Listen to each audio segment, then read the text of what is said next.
Номер 18 Алишер Набай атындагы мектеп-лицейи.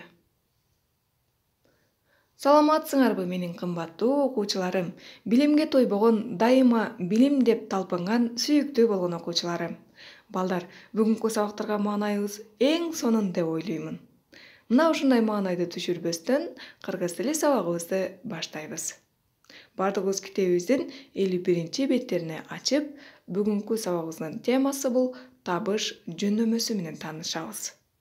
Буга чейин биз балдар аточ, илик, барыш жөнөмөлөрү менен таанышканбыз. Бүгүнкү өтүлүүчү тема бул табыш жөнөмөсү. Табыш жөнөмөсү кыймыл аракет багытталган затты билдирет. Кимди, эмнени деген суроолорго жооп берет.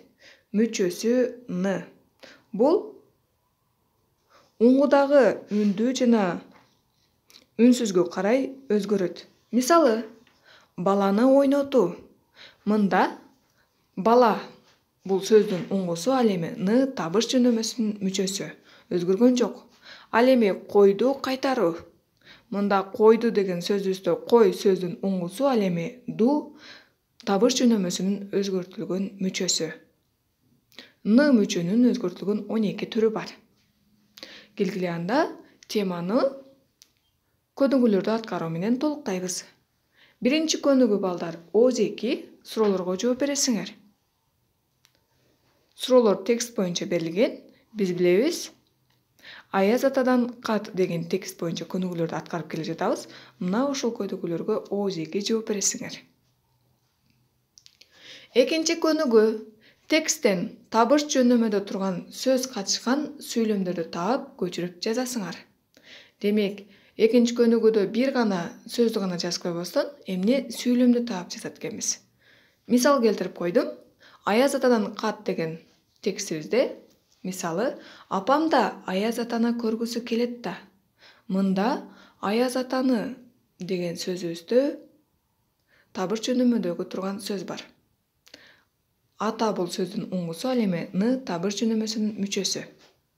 Силер дагы мына ушундай табыш жөнөмөдөгү турган сөз катышкан сүйлөмдү көчүрүп жазасыңар.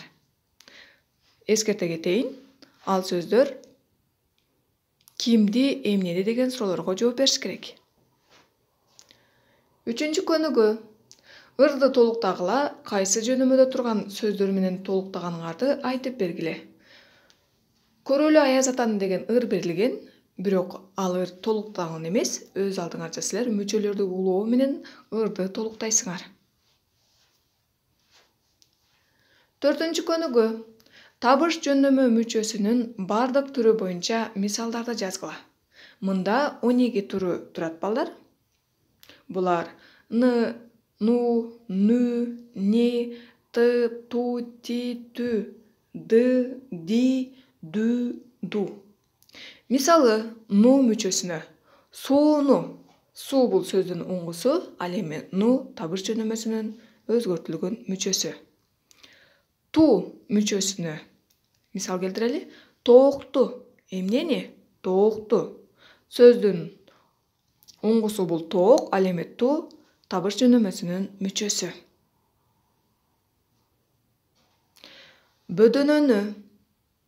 Мында бөдөнө сөздүн уңгусу, ал эми нү табыш жөнөмөсүнүн мүчөсү. Силер дагы мына ушундай кылып мисалдарды толуктап жазасыңар. Ал эми балдар, үйгө тапшырма 5-чи көнүгүү. 5-чи көнүгүүдө балдар жаңы жыл тууралуу китепче жасайсыңар. Аны жомок, ыр, табышмак сүрөттөр менен толтурасыңар. Жана менин жеке баракчама берилген тапшырмаларды аткарып, жөнөтүүнү унутпайбыз. Бүгүнкү сабактар ушул менен жыйынтыкталды. Кийинки сабактарда көрүшкөнгө чейин сак саламатта калгыла.